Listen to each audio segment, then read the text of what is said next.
Yan.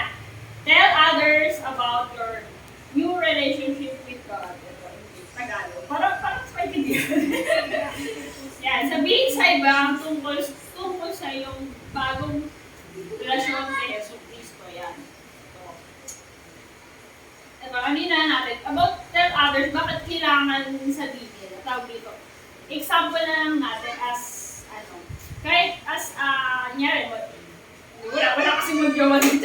Walang magalan, no? Walang relationship. Para na lang sa maging, okay ka sa, tawag dito, kunyari, nag-aaway. Tapos yung nagbati na kayo, diba, naging okay na kayo. Di ba pinapamanitan nyo na, uy, naging okay na kami ni friend, gano'n ni sis, okay na kami, parang gano'n.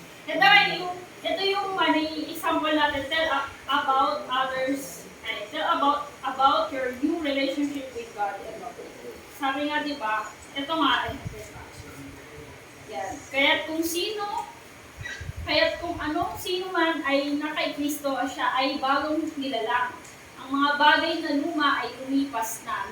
Narito ang lahat ng naging bago. Ito nga is grabe, di ba? Naniniwala ba kayo kasi pag nakay Kristo tayo, di ba? Once na niluma, I mean, old tayo, di ba? Old. As a new, di ba? Binagong muli tayo ng Panginoon.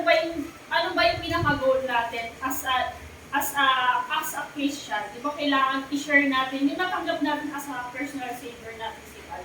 Di ba alam naman natin na si God ay nagpapako sa krus para sa aming kaligtasan, di ba? Hindi lang sa atin to.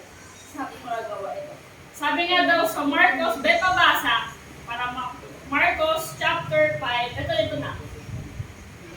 Marcos yan, example niya, Marcos chapter 5 verse 19 to 20.